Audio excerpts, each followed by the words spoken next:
Tahukah teman-teman bahwa keseluruhan sapi yang ada pada saat ini memiliki dampak yang lebih buruk dibandingkan jutaan mobil yang ada di luar sana? Mungkin hal ini terdengar konyol ya, bahwa kita harus membandingkan sapi dengan mobil akan dampak buruknya terhadap lingkungan. Saat teman-teman naik mobil atau berkendara di jalan, teman-teman bisa langsung melihat asap dari knalpot yang membumbung tinggi ke udara. Tapi ternyata di luar itu, sapi memiliki dampak yang jauh lebih buruk terhadap lingkungan. Di sini aku akan coba menguraikannya satu persatu. Yang pertama, kentut dan sendawa sapi. Menurut PBB, kombinasi kentut dan sendawa sapi itu menghasilkan kurang lebih 4% dari total emisi gas rumah kaca yang ada di dunia. Sekarang kita coba paparin perbandingannya. Perbandingan jumlah rata-rata metana yang dihasilkan oleh kentut dan sendawa sapi dengan jumlahnya yang setara dengan CO2. Sapi dan kerbau menghasilkan jumlah 2 miliar ton CO2 per tahunnya. Di sisi lain, rata-rata keseluruhan mobil hanya menghasilkan 2,7 juta ton per tahun. Kenapa bisa jauh sekali? Karena metana yang berada di dalam kentut dan sendawa sapi itu lebih hebat dalam memerangkap panas di atmosfer ini daripada CO2. Jadi mungkin mobil mengeluarkan lebih banyak CO2 secara volume. Tapi sekali lagi, metana itu koefisien daya tangkap panasnya 23 kali lebih kuat daripada CO2. Yang berarti sapi menyebabkan lebih banyak kerusakan. 2. Pakan sapi.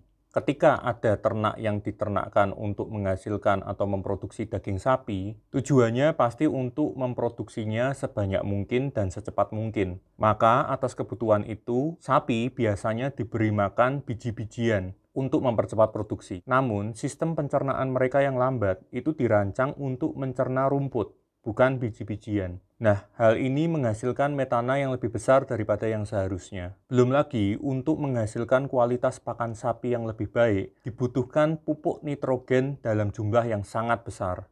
Dan untuk memproduksi nitrogen dalam jumlah yang besar, tentunya dibutuhkan sangat banyak bahan bakar fosil.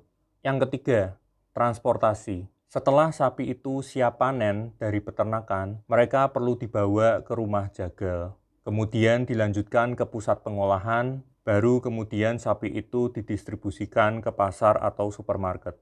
Nah, secara transportasi aja ini sudah menghasilkan gas rumah kaca yang terhitung sangat besar yang dihasilkan dari kendaraan-kendaraan yang mengangkut sapi ini. Berdasarkan data, produksi satu burger aja terhitung dari proses awal ketika sapi mulai dibiakkan sampai menjadi burger, itu melepaskan jumlah gas rumah kaca yang setara dengan mengemudi 200 mil. 4. Deforestasi atau penggundulan hutan. Sapi membutuhkan lahan 28 kali lebih banyak daripada babi atau ayam, karena memang ukurannya yang lebih besar. Maka, hal ini memunculkan fakta lain bahwa peternakan sapi menjadi faktor utama penyebab deforestasi di seluruh dunia. Telah disebutkan satu contoh bahwa 80% deforestasi di Amazon itu disebabkan oleh adanya peternakan sapi. Selain itu, penggembalaan yang berlebihan menyebabkan 1/5 dari keseluruhan padang rumput di dunia berubah menjadi gurun. Alasan yang kelima, hujan. Salah satu fakta yang sedikit diketahui tentang sapi ini, bahwa mereka menyumbang 2/3 dari amonia yang dibuang ke atmosfer. Kotoran sapi dan urinnya itu melepaskan amonia ke udara. Fakta bahwa ribuan sapi dipelihara bersama-sama di satu peternakan itu menghasilkan gas amonia yang sangat pekat, yang pada akhirnya menghasilkan hujan asam. Dan hujan asam ini pastinya sangat membahayakan tanaman, hewan, dan tanah, tetapi memang tidak terlihat secara langsung.